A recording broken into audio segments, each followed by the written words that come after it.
Abe gindo, abe shido, abe nyefo, abe wala malidon gase ka famu sabula koronvela o ye anw farikolo dode koronvela o ye anw dode ni ko Mali ko kata kaiba jabate ninga tabla kidal aywa sa baba kenyaka koro klebi ni de Mali baye aywa che baw ni muso baw yu kle ka kono ka twa di jamana ina twa ay ko ba ani baba utike o sabula sa anga njanto odela no o mara o sera mauma aywa anga generation na nkoro na mfawu aywa kwa anga njija sa ka kana bi ambulu de na bina aywa de munu mina kofe ulubna fotogodi sabula munu nya keka nyeka teme ubo dongwe ubo kalama histoire à tête galotique, l'histoire est là. Et l'histoire ne pardonne pas. On peut manipuler le présent, mais pas le futur. Angako, anga jetemene, anga nyini. Anga tani ko ye haklima, façon anga taka abla, febe sa fe. No kera akatiala fe, bekelengele ka herebe soro odekono. Nga nambe ko kunyere kelengele, benye na faso bako. Oh no, dabila domina, inado ki kile ka koti seka fenge, ikile ka koti seka heresima, seka sibalima, seka silimanama. Niko Mali, iko ambe, niko Mali, iko jamana. Niko Mali, iko Mali de bela jerele ka fole nyonga aywa anga ntike di nyoma anga barako ka tieka aywa horonya ani lajira kono ne bagari togola ni ne sigi kay ka fole ani taruni kawe bismillah kledu ale soba sa fe madame sanogo Fatou Fall aben ne kala fo labbi aywa ka ngara famaye nga ani Fatou be ka nyonzoro bi aywa bismillah kledu sa fe ne ka yoro bana jenasa ne ka fo ima ya fanga mana fo fana unte bolotu Madame Sanogo Fatou Fall koni ado kun fly aywa ne bagari tugula nyukule ka bo kodola no ye gawsira ko ye nyekule ka bo ngo fama ka wulu ku jo ngo nyomo ka wulu ku jo ngo ko mumbi sina gawsira ina aywa uka fera soro Allah aywa ko antise ka famu kunu mungu amma fo ka fo ko anga arme ka apme duguma ko bini sambe ka soro aywa ni bise bayo be ka soro bini mina be ka soro ni fera koro tigelu be ka soro aywa ka fo ko wale ka ke wale mu make ka soro aywa unishite arme bulu ko te famu nafura ko terrorist groupe ka wuli ka jamana fado tige ka bo Mali fado la ka yira jamana deuna atsika ta anfebli abul fentika ta ble nanga ya mariate ni munya ke ame nyangata doka aywa fama usiglebe sarasu siglebe uli on lakana bawye mina unzoro la aywa ko oko amasiko famu nyewulu kabo nyukule kabo aywa dokun aywa nya dokun flanai nganga klela dokun inkono na ni dokun inkono la wale mun kela gawsra inka aywa amadugo maldeuna bebora ko inkalama uye camion dema mun jeni sranka a bebora kalama nga onye wulu dake ka blanine ka nyefo ka fo fama ka wulu kujo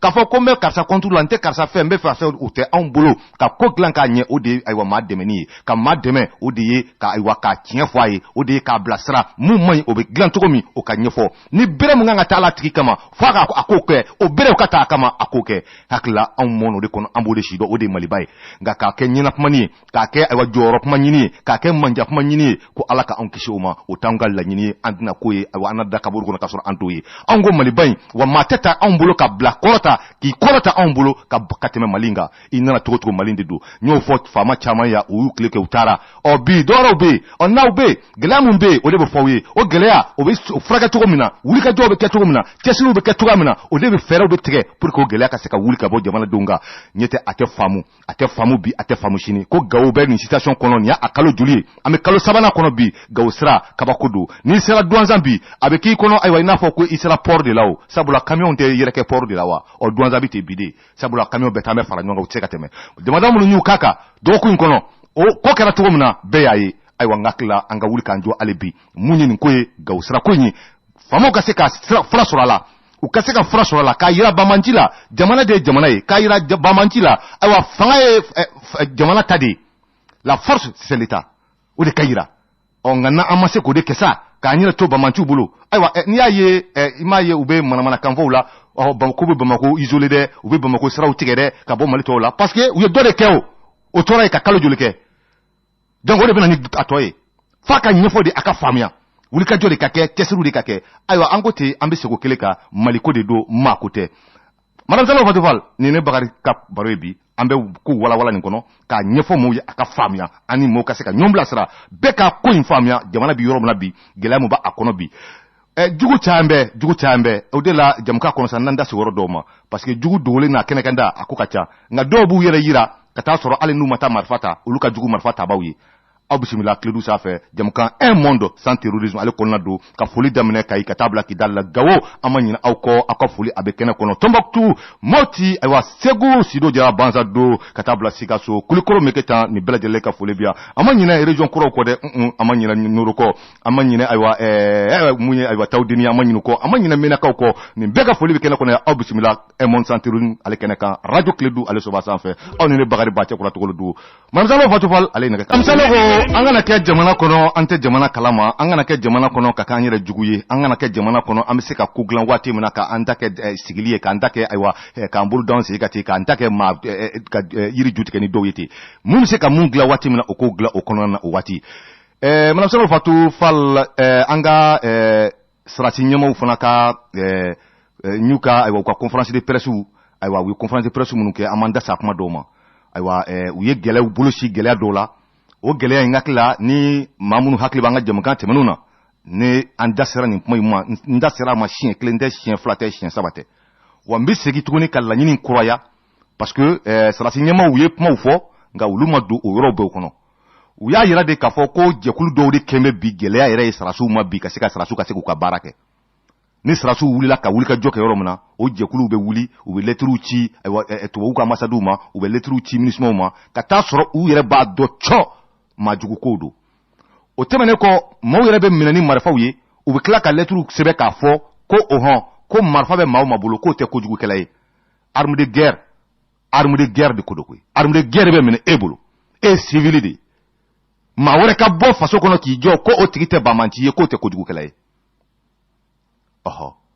u b'a fɔ fana ko an ka sarasiw taara bi siya dɔw kan ko k'olu maaw faa sarasiw b'u ka ɲɛmɔgɔ wele a ko an taara bi maa minnu kan n'u tɛ terroriste ye a ye bila an ɲɛ a ka t'u ka denbayaw yira an na an k'a dɔn k'a fɔ terroriste tɛ u ma ye bilen u tununa nin bɛ se ka kɛ jamana kɔnɔ ka continuer jamana kɔnɔ o de la a bɛ waati bɔ nin da s'a ma n ko jɛkulu o jɛkulu n'a bɛ Maliba in kɔnɔ bi ko a jɛkulu de sigi bɛ ko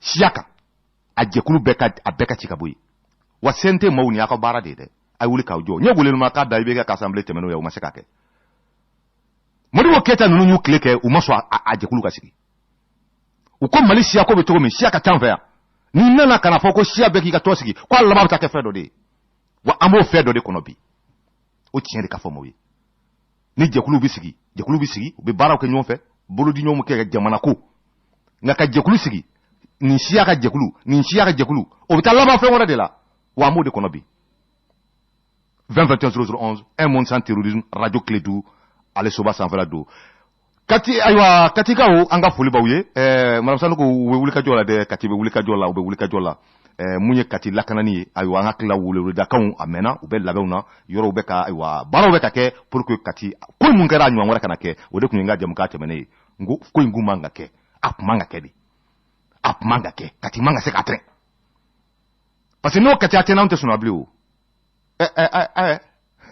Madame ko Fatufal an dugumamaw ya dɔwɛrɛ t'anw ka ayiwa lakanabaliw bolo an dala ya bere ninnu kɔ ni Kati a ta kɛra an b'an ko min an bɛ taa an jaabi an man ka kɛ de o 2021 dɔ bɛ nɛgɛjuru la allo Togola haba denbaya an bɛ dugawu kɛ Ala ka sijan ni kɛnɛya d'i ma ami rabiyama Ala k'i mɛn k'a kɛ ami Ala ka labanko ɲuman di ami rabiyama Ala ka Mali basigi ami rabiyama Ala ka hɛrɛ k'an ye ka hɛrɛ kɛ maliyɛn bɛɛ lajɛlen ami Ala ka laɲiniw bɛɛ sabati ami rabiyama Ala ka n'an si to janfa na ami ni fo foli diyara n ye ni Clédou lamɛnbaa bɛɛ lajɛlen fo n'u ka kan ni Ami y'a fo kosɛbɛ tubarikala n'o bɔra yen i ye mun fɔ walahi i ye tiɲɛ de fɔ bisimila parce que Gawo sira nin dɛ hali émission tɛmɛna an y'o de fɔ kosɛbɛ n'i y'a ye mɔgɔ bi jama bɛ i b'i jigi da fɛn dɔ de kan i ɲɛ fɛn dɔ de la kosɛbɛ parce que n'i y'a ye olu yɛrɛ u fariyara fo ka n'a fɔ k'u bɛ Kati attaquer parce que a bɔra yen yɔrɔ de la ka na voilà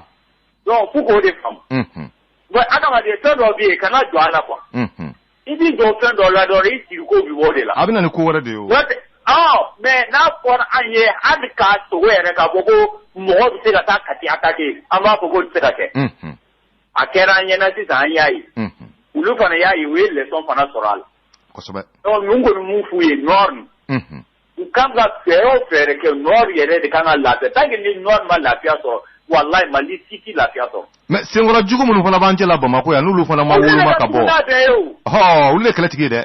olu de nani ye dɛ an bɛ nin jɛkulu sigi ye o yɛrɛ de Mali yɛrɛ tɔ bɛɛ tiɲɛ. K'a fɔ ko bɛɛ b'i ka jɛkulu sigi ne ye kɔrɔbɔrɔ ye ni ne ko ko n b'i ka jɛkulu sigi nin ye bamanan nin ko k'a b'a ka jɛkulu sigi Mali bɛ se ka taa ɲɛ o kan kan wa. voilà. parce que bɛɛ de b'i yɛrɛ défend. n'i y'a ye makɔrɔba sɔrɔ k'a fɔ ko fulaw de b'i kan ka faga n ko jɛkulu sigi de y'o ye. mais olu ye maa joli faga Faransi ka séjour kɔnɔ Mali la yan olu ko k'u ye terroriste joli neutraliser o terroriste ninnu siya jumɛnw don k'o fɔ k'an ɲɛ kɛ. olu ko tout autant que ou bien u ko waati bɛɛ b'a fɔ an ye tel nombre de terroristes neutralisés par l'armée française tel nombre de terroristes donc o terroristes neutralisés ninnu siya jumɛnw kun don makɔrɔ ka bɔ k'o fɔ an ye. bon ni mun f'i ye a ko dubaju parce que i b'a dɔn ala de ye tiɲɛ ye. a banna. ala de tɔgɔ ye tiɲɛ. bon ala fana bɛ ka tiɲɛ dɛmɛ dɔɔni. n'i ye makɔrɔ bɔra ka nin kuma fɔ dɔrɔn nin ko dɔ de bɛ duguma ye. dɔwɛrɛ tɛ o ka Mali ɲagami don. parce que kuma in bɛ siya ka se ka siya dɔw mɔgɔw muruti ka bila ɲɔgɔn na kuma in dabɔra dɔrɔn de kama. ka Mali bila kaw la. a y'a dabɔ o de kama o. parce que depuis makɔrɔ yɛrɛ bi yan siyako kɛlɛ bi yan. donc sisan o de bɛ se ka dabila dɛ makɔrɔ bɛ se ka o de ta sisan ka mɔgɔw kun kari ɲɔgɔn na. ko nin ye fila ye dɛ ninnu bɛ ka filaw faga ninnu bɛ ka kɔrɔbɔrɔ faga an kɔni siya ma bɔ siya ye siyaw bɛɛ ye kelen an ma donc makɔrɔ k'a faamuya ka bɔ an ka jamana a tɛ se ka kɛ maa si sago ye a bɛ kɛ maliyɛnw de sago ye. a banna. donc ni foli bil'i ma komi waati sera donc n b'i bila yan merci. foli diyara n ye an ka foli ani tanuni bi ye ayiwa sa siya ko tɛ Mali kɔnɔ ayiwa maliyɛn bɛɛ de ye kelen ye n bɛ deli k'o fɔ n ka jamukanw kɔnɔ i taara du o du kɔnɔ i bɛ taa sɔrɔ siya joli furu bɛ ɲɔgɔn du kɔnɔ Mali y'o de ye allo bisimila. Kiledu soba sanfɛ don bisimila an kulo la aba n b'a la kanu i bɛ bɔ mankan kɔrɔ i ma bɔ mankan na. i ka émission lamɛnbaga bɛɛ fo. tubarikala. i b'i faso jɔ. alhamdulilayi. n'i y'a sɔrɔ ni journaliste bɛɛ b'a kɛ komi Togola tacogo. jamanadenw bɛ kunnafoni ɲɛnama sɔrɔ. n'Ala ka jɛ ye. an b'i fo i ka baara la. foli diyara n ye. bon kuma min bɛ ne fɛ ka fɔ.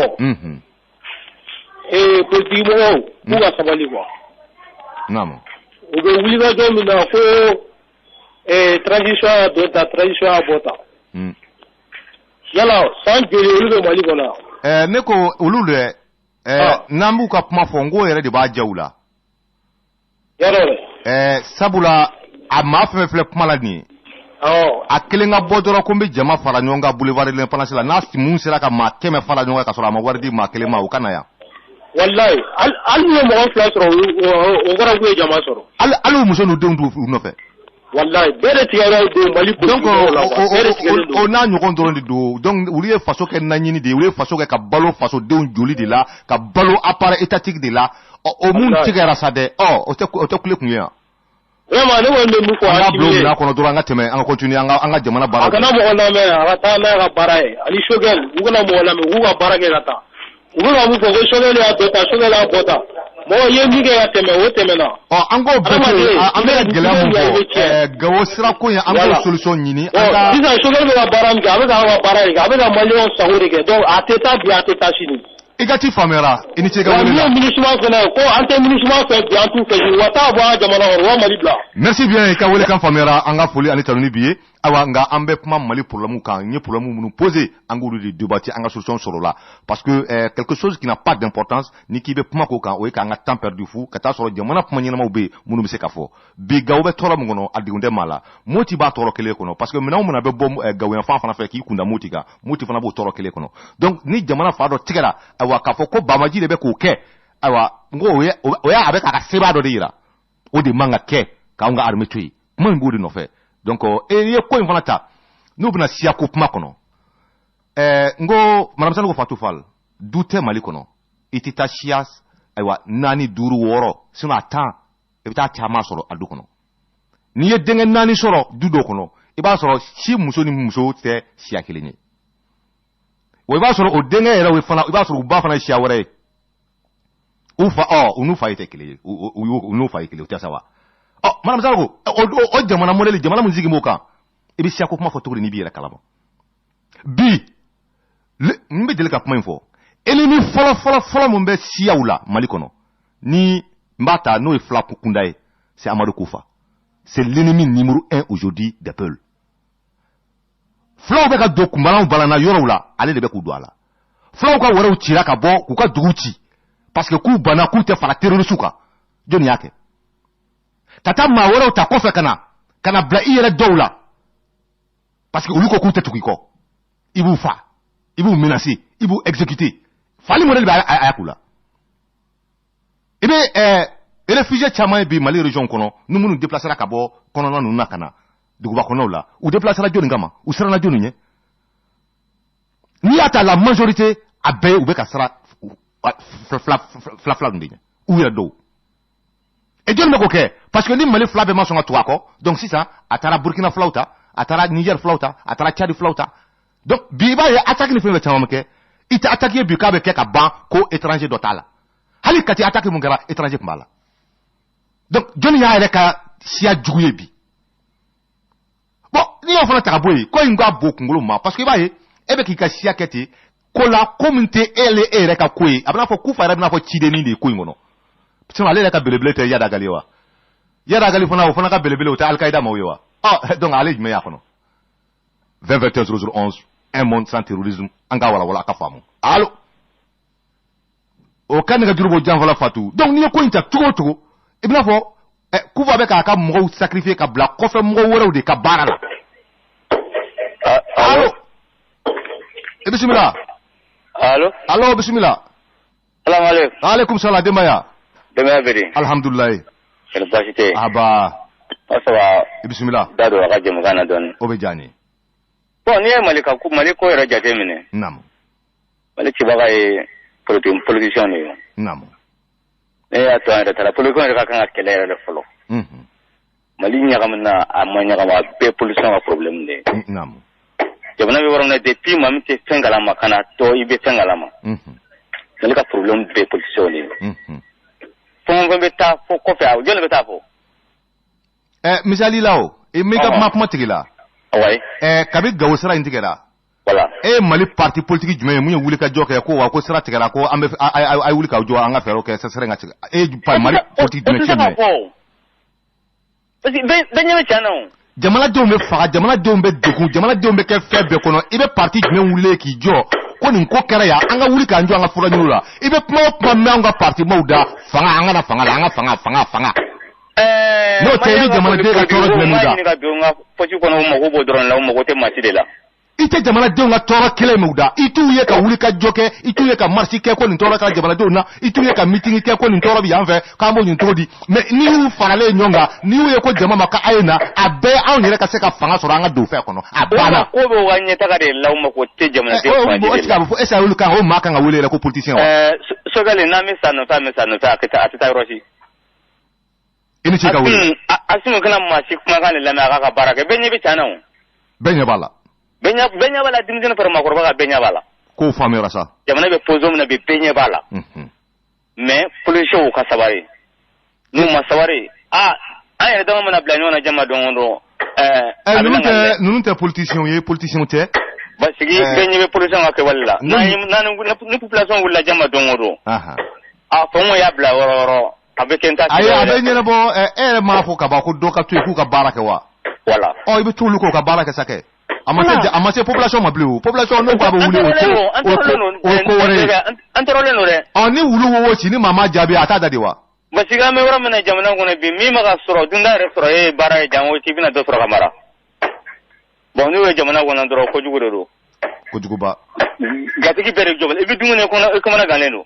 wulibali i bɛ fa bi sini da o bɛ sɔrɔ cogo di wulibali dugu bɛ jɛ i bɛ girin n'a fɔ i bɛ ka fiɲɛ kɔnɔ dutigi min bɛ sunɔgɔ ka ɲɛ ka sunɔgɔ ka ɲɛ bi a man ca dɛ dutigi min bɛ da bi ka sunɔgɔ k'a fɔ ko 4 heures b'a sɔrɔ dayɔrɔ la a ɲɛ ma jɔ o ka dɔgɔ dɛ ka dɔgɔ bi dɛ Mali kɔnɔ ka dɔgɔ ale bi ala ka faamu ɲuman d'a ma ami ala ka jamana lakana ami ala ka mɛn sutura ami rabi ama merci aba i ni ce ka wele la ɲɛ tɛ maa min ta y'a yɛrɛbakun ye an t'o to yan an ka fasoko kɛ n'i y'a ye bi u bila wo ci in na wa maa y'u jaabi wa u sera ka mun kɛ ko in y'o de ye allo bisimila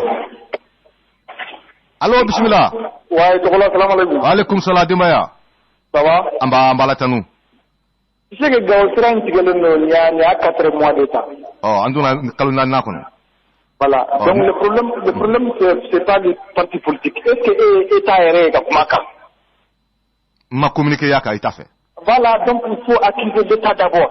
Et il y a parti politique pour accuser. Moi, je suis pas un politicien. Mais vous voulez dire.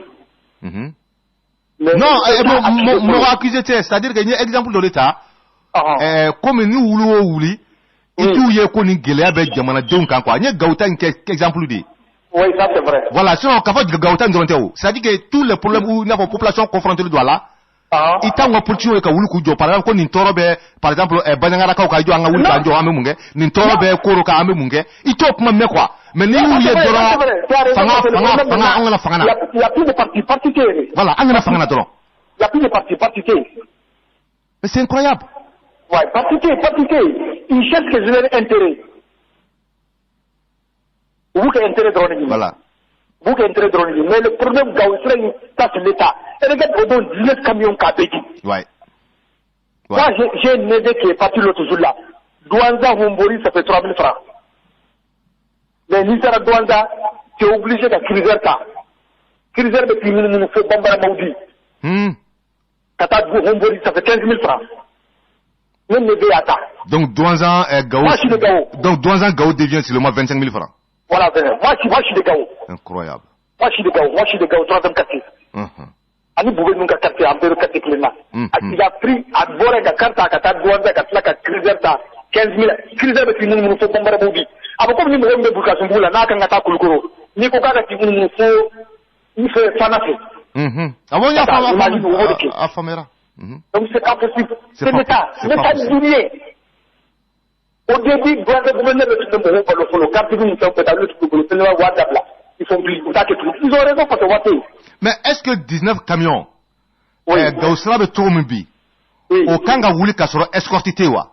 Escorté tout le monde, escorté tout le monde, vous savez, nous, escorté tout le monde. Donc, ça veut dire qu'à tout le fait? Donc, ça me semble que escorté est fait de nous, là. Non, ça veut dire qu'escorté tout le fait. Au moins, ah, mais c'est pas bon, non, Kera, escorté tout le monde, fait. Il y a des responsables militaires. Ils doivent avoir des sanctions. Voilà, autorité, nous manque son camion d'audio. Ouais. Quand tu es beau, est-ce que tu t'en vas au Canada? L'État, autorité manque à soi. Incroyable. Incroyable, mais vrai, autorité manque à soi, manque à soi. Pourquoi oui? Nous avons bien fait. Quoi ça va? Voilà. Nous, les gens, c'est que l'autorité, ils sont complices. Ils sont complices, il y a des niveaux, ils sont complices. Et bah, des citoyens d'État, avec ça, et bah, pour Akata. Là, ça va donc, c'est toi? Et les deux. Oui. Voilà, merci beaucoup. Merci bien, Ngafoulian Tanuni bien. Vraiment, merci à la camarade de l'émission. Amira Biama. Oui. Ami. Donc, nous continuons à continuer. Il faut que l'État s'assume. C'est ça la vérité. Tanuni be meknyen, au fode. Baraka na karamo il faut wakakade. Allô? Madame Sanoko Kafato, Kane Djoubeko au Djanfa, Ametemeni Dore 20 21 0011, un monde sans terrorisme, Radio Clédou, allez Soba sans Flado. Allô? Aywa, au Fonaka Negadjou, au Massien Zoro, aywa, Nakla Negadjou sera, aywa, na rétablir rapidement. Clédou Soba sans Flado, on est Bakari Togola, aywa, Alamsa Walamsa, 14h, 5h, 15h. Allô? Bismillah. Allô? Oui, en Klobila. Aywa, en global là, aywa, les cas avec un. Oui, global là. Oh, voilà. Merci bien, bismillah. Ambala tanu, alhamdulillah. Bien. Naka radio la mais. Nere mkari mandila matabara orola mesenga la tiya bola tule plena. Allah ka kene adi alhamdulillah. Deba ko ni tabolo kan. Deba be min kano e gawo sirai. Plutôt. Sera intégré apparemment mena mais le connaît autorité de accuser Kosovo parce que ni Kosovo là surtout yoro mi la ko donendo déjà une belle précision comme ça ka foko ga kila ko tige état kuturu là ko tiga teme non c'est très grave yoro double banko de voilà na ya soro ça jadi si do vacation ou yala yoro là on peut dire que tu peux se retrouver tout ça là on va famille quoi mais fixe comme ça la ligne est connue donc attention donnez-nous Exactement, quoi, solution là, même si il faut que Gauga bataillon Koutourou de Tchagataga, à Kaban, quoi. Akayira terroriste là, c'est la force revient à l'État. Exactement, c'est ça le nom. On a mis dehors de Gayara Biala Kaba Bodani. Ami Rabiama. Ami. Anga fulin tonibi. Aba anga makoro do Madame Sanogo Fatou Fall ni mo hakli bala wati mina aywa Sumela Sisi ya labla. Ko ibiga ka gorma échange ke ko ka labla. Nka émission kelen kono, j'ai dénoncé. Nka mangake. A korote ka fo ko Sumela ni te bala ou bien ko importance ta la. Mais tora mo mina fe mo mse ke ka jamana si kololo wala ma wala se ka ta ma woro ni bonne. E rep manga so ni et ka ko changer quoi. Ko nyome ba don. Aujourd'hui le bras droit Yabari l'animateur du groupe de soutien à l'État islamique.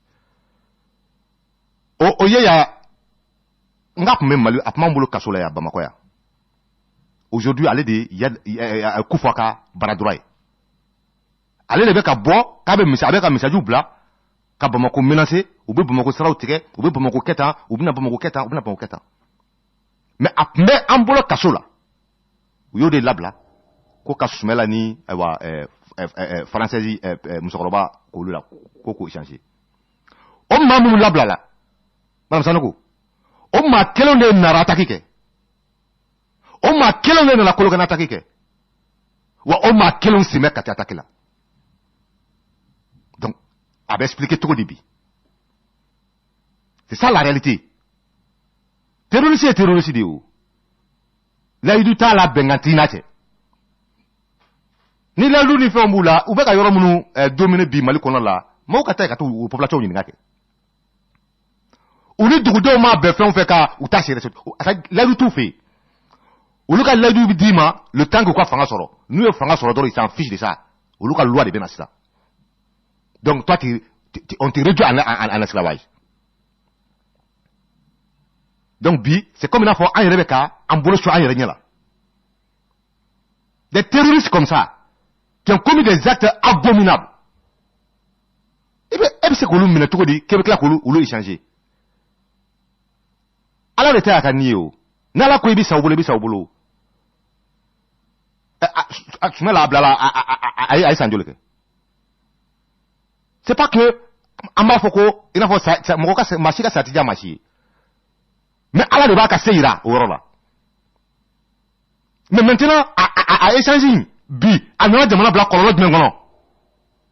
Mamounou échanger la mamounou bo, au Pumanga essayé mon boulot Kasola, mamounou moulena kabla, au makelon, ou le talent n'attaquer, au makelon, ou le colocana attaquer, au makelon, ou le numéro attaque là. Donc, beka d'anyokoro. Nous compétons. Il faut que l'État s'assume. Nous bébé ta faiblesse de Forodo là. 20-21-00-11, un monde sans terrorisme, Radio Clédou. Allô? Allô, salam alaikum. Alaikum salam, Dimaya. Merci pour le tour là. Ahaba, bismillah. Il y a une émission de Bolokan Kodou. Alhamdulillah. Il y a une émission de Bolokan Plateau. Ah, anga foli baouye. Korbachi taoulaye.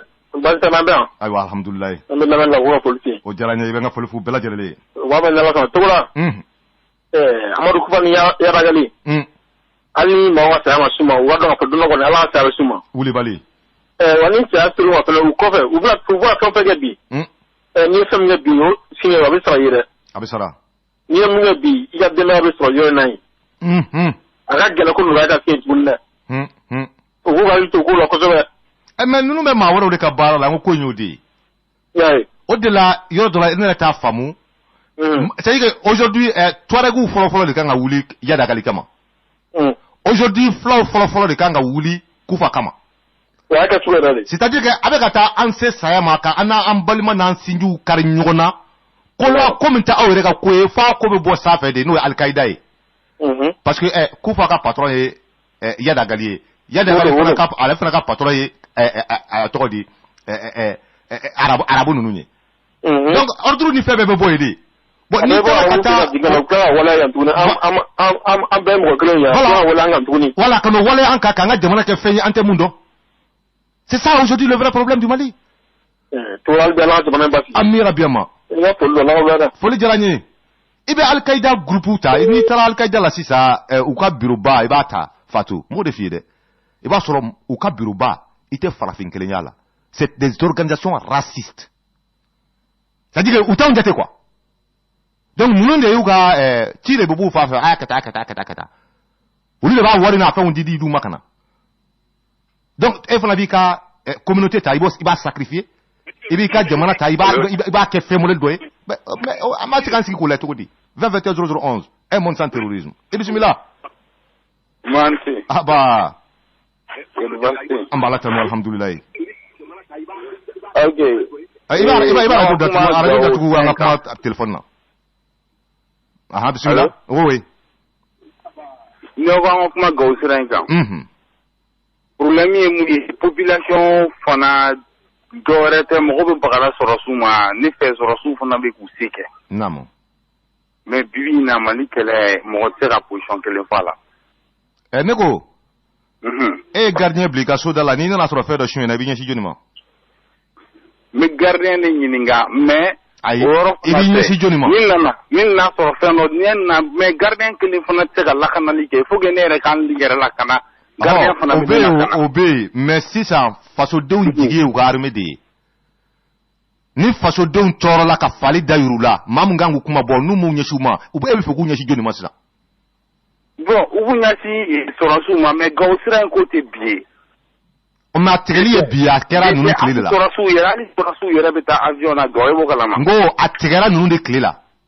Voilà, ali sorasu yera beta ga avion na gawo. Ibo kala ma fait insécurité inte bi ko. Sorasu ga gauta avion na gawo sorasu ga gauta avion na. Sorasu ye ala ka jamana ka stabiliser. Bon, e ça ebe fait jamana donga munge. Ebe fait jamana donga munge afanya ngo famo. Mun ka dinye jamana don ala deli ala ga ni fama nu me encore parce que ka barata ka bolo ka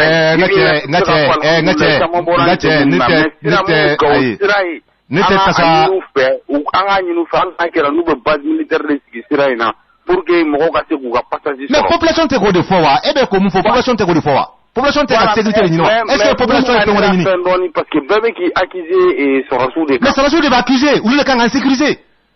On ne peut sécuriser, ne peut pas que non. C'est vraiment, c'est vrai et la réalité. Et il y a avion ta mon frère, Sorasu ka avion ta, et ben la mer, Sorasu ka avion ta madame na bio. Sorasu ta gawa avion na kabi morbo keta. Il y a clé la sera mitao. Ne la tara fe, ne la tara karla fe, il y a clé là. Na tigala nu de clé là. Ni jamana do ma wuli ku nyesi jamana nyama ma, malaba ma, no keme Sorasu ebi, no yuko armée, ebe fe ku nyesi jonima. Ne m'a faut demander donc nous n'y a si armement mais avec la précision. Ou accuser bi, ou accuser. Ne qu'on me monte donc. Tu vas accuser on peut qu'on l'a ou pas accuser. Mais si on dit à ma fata dala, on dit à kam barkada mai. Ou pas accuser. Ou le na ko demana bara. Ni ma ke avec pied. Ni e konma mga domi, ambi tanu no e, amo fo, ama fleti fo. Ni gelam be amba fo, ni ka faiblesse yoro me amba fo. Obe fo be fo chini. Na digiru lo ka wuli ka barake, uyere kurita ka kunna no de kama. Uko bara le nyana bo. Amu kokora ode kwama. Ha, amu ko ode la. O ka no ka bula de. Ha, ni arme ma fa jone me fo. Jone me ta sécuriser, mo sécuriser. Jone nga sécuriser le ke, jone nga bara yo ye. Mali on ga impôt ni fo be ka di jone ma u ka barake. Aw na wa nyina do di do. An to do an koro do. An fa bala. Awo. Mais tiens de benika barado. Ni na la kalangula sa manya ci do kalamola. Ni na la kena ko la manya ci do torola. E ni na la kana ko la sarasiu. 2021 anga malaba ta wadi dale be kasi. Allo. Ika kere to gola. Ahaba malatanu. Korba kitila. Alhamdulillah. No ni jaranye ni ka émission soro. O kajalate. Foli jaranye. Ni kuya foye parce que adama de nama tiya fama ta don kalongo na fatala. O be se ka jamana jowa. Voilà, tefele mimbe gawoni na ko escort kula kanyon juliko ko escort bulla utara mi uluma minka ga andakana. O ko escortité. Tak anto dombolo sisa. Atede escortité. Ah mais ni de kan jate me na pro kan antif ka fen fa wasin tugu mamme. Fala kula je ka fuku de jamana ko don de ye utu yere yo. ambe fen fode ni mu ma nyambo fuyi bon no fora ko ya digi mo ko de ambe de du no fora voilà de ka ku na foni ambe ka ku na ka foni l'armée c'est nous tous awo ni ko armée ko jamana dewu armée vora armée be bora du do de kono kata ka kono walu klala au ka finina ku tara retraite la u be fini bla ku ka se kano du de kono on de sinju do on de balmo do ambe on de du armée te ma wora armée an re do de wu mais ni o gela be ni fe do be o be nya phobia be phobia athletic be phobie wa fu ka solution sera la ni tanta madabla c'est ça le problème ou nanu de kama so ku de tak nyemu ka nya fa nyeke man zalo fatu fal u ka nya fo ap ngara munye ni la kana ko bola M5 ka wuli ki jo akuma mu jamana burujala ka jamana bambolo ka jamana ke majugu tay ka jamana ke corruption ko ni fewni awna na kana kunje anana ngama o bara no make ko abe fobe abe fosini foka ke ko anyela bo anda madabla fo go sara fo ka rétabli anga doko armée bambolo anga doko chedo mambe wango koro gaw sara integeli bi malam sala ko fatu fal mo mafia ngo muna na be bo bamako ya kata gaw ni muwa kundu ni ma biduru bi worobo bi gaw ita soro comme mopti pri ndodo nyete mbado fana muna be bo gaw fana fe kana se mopti bi o ngaw muna o mopti ni o fana pri la jebi ino fana famo jamana do mo toro no gele kono mo ka bulo fe on tala jigisi da des opérateurs économiques ado yuga camion soro to muna sa sanjoli bara mo mako e ba ni don ma jugu ta do ka to muna ka tasma dola do be ba soro ko marchandise be ni minango no ni ka jago ko bani ni sigi lo senega kono uli de be on poni taxi sala jamana yi ko sigi ko leje to di mansanu ko wati sera ame folike moye nga yeli nga bokuma la mansanu ko anga tonde mbado bi anga fo bi kusebe no ye Modibo Berté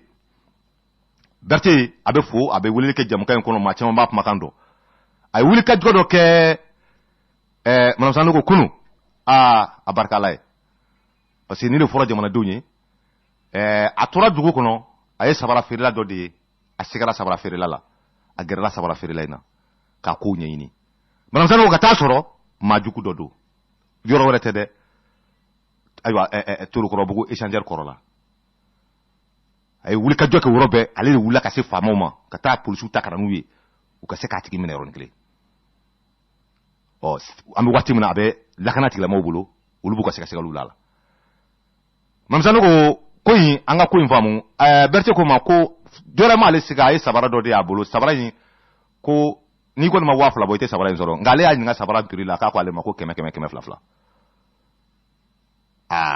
allez c'est là bon comment il a tout à fait et puis il s'est dit que lui le Jawara mais alors malebe bo Burundi di un Jawara Burundi jamu Jawara Burundi au tede donc du coup quelques éléments lui ont permis de comprendre de cerner le problème et il a vite cassé autour de moi pour que ça tiga aprendre donc ambe Berté fo ko sebe aka wulika jola ni ne fram jamana ko eninde yo sinon elle était tini tigi la kana mo côté mais aya don sita be joro ko yongoro amba fo dambe ton togola amba fo MDV mo togola amba fo oni ti ko kuluma jola ne bagari ba te ko togola ne bo bop malaya ala ka clair dans bela jelema aywa na ala ye aywa lundi chouira on na lundi 22h pile amignon sur clé du clé sans fait aywa ni alam sawore aywa munye 14h05 amignon sur ale radio clé du clé sans fait